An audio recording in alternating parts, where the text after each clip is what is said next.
5 minutes with Tiki. I'm Tiki Steve, and we're aboard the Serpent 6 charter with Captain Scott Austin, who's a combat veteran and Bronze Star recipient.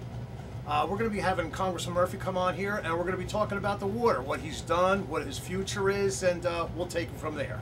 We're here with Congressman Murphy for the River of Light, and we want to talk about what's been going on the last couple of years with the Indian River Lagoon and what we have in store for us over the next couple of years. He's been working tirelessly to make sure that we all get the quality water that we're looking for and taking all the steps. Thank you for doing this. I appreciate the opportunity. Anytime I get to talk about the river, appreciate River of Light. Everything you've done to get the word out to people about what's going on in our community. Appreciate River Warriors, River Kids, Rivers Coalition, all the different groups, because combined, that voice makes a really big difference. And that activism, that constant attention on the discharge at Lake Okeechobee has made a real big difference in Washington, D.C. As you know, I was elected about 20 months ago, and being new to Congress, really been able to see the impact of constituents' voice. And when the government shutdown happened last October, we had over 200 people, from this community drive or fly all the way to Washington, D.C. and had an opportunity to sit in front of 24 members of Congress, a couple senators, and talk about what exactly was happening here. And that makes a big difference because, as you can imagine, you have members of Congress from Alaska, Nebraska, New York, all over the place. They got their own issues. So it's my job to be somewhat of a salesman for our community and prioritize these issues. And having that help with 200 people up there, at the steps of the Capitol, talking about this, rallying with the signs, a 4-year-old girl with a dead oyster shell, Gatorade bottle full of green toxic water, that leaves an impact. So I say that as a background because in a mindset of fiscal austerity in Washington, D.C., you have a lot of members of Congress that do not believe the federal government should be spending a single dollar on anything, much less cleaning up our water or water infrastructure. I believe that investing right here in our backyard in our water infrastructure is a really good investment where you get good return on investment there. So we were able to advocate for the passage of the water bill. First time the water bill passed in over 7 years. Really big deal. It included some really big things. Number one, 4 different projects in there totaling almost $1 billion of funding to help clean the water, filter it, send it south.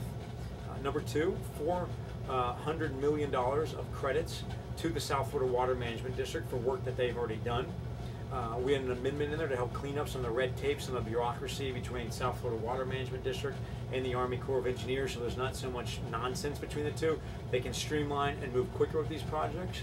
And then one of the most important amendments that we got put in there, and working with other members of Congress, from Florida, we all work together on this stuff, said that if a chief's report is done, in other words, if a permit is done for a project, so for example, say SEP, that chief's report is going to be done soon. Once that's done, the state or any other entity, the South Florida Water Management District, can move forward 100% with that project, and the federal government has their back. So that way we don't have to keep worrying about the bureaucracy and all the nonsense in Washington, D.C. If the governor, the state legislator want to really prioritize this, they can move forward with SEP. They can start, doing the project. They can start funding it, do whatever they want. The federal government will pay their 50% share. So that's huge, and that really cleans up a lot of the nonsense. So that was a really big amendment. I don't think enough people realize, what that really means for what we can do down here. So that was the WRDA bill. It's the water bill.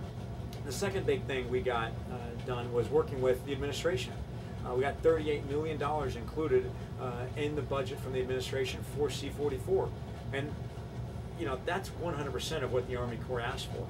The Army Corps can only put forward the amount of money that they think they can actually do in a year. They said 38's the max.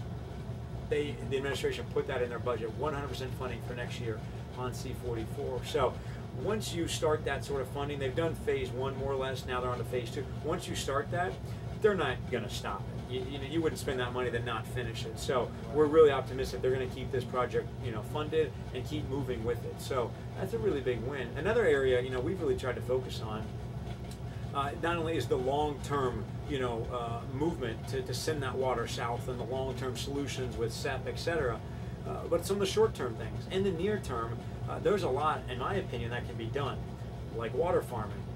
And unfortunately, because of citrus greening, our citrus industry is down about 50% in the last decade. So we have a lot of fallow land. We've got a lot of ag folks out there, a lot of farmers sitting with nothing to grow. You know, they're citrus people and they can't grow it. So they have this land, it's already irrigated. They might as well hold that water on their land. And most of the farms can hold 3 to 4 feet of water at a time. Over any given rainy season, that's 15, 16 feet that will stay on the land, naturally percolate, you know, through the ground, get filtered naturally like Mother Nature intended, and replenish our aquifers, which really need it. When you add up, you kind of do the back of the napkin math on all the farms that are out there, the hundreds of thousands of acres, the 15 feet of water, you're talking about tens of billions of gallons of water that never make it to C44, therefore never discharge to the estuary. So we can hold that back. Now, a really bad year like last year, it wouldn't have been, you know, the whole pond, but it might have been 40, 50% of it. And relatively speaking, it's a very small investment. You're paying these farmers, you know, pennies basically to hold that water on the farm, and it's a near-term solution. So a year like this, where we're having discharges, but not out of the lake, urban discharges and farm discharges, that might not even happen at all. That would give our estuary an opportunity to regrow, to replenish, while we're working on some of these longer term solutions to send that water south so it never has to come out this way. So a lot, you know, on the table, a lot, you know, that we're looking at funding, but it takes continued advocacy, continued support from our community, from groups like, you know, River of Light out there talking about it, preaching constantly, to not only people that know about it, but get new people.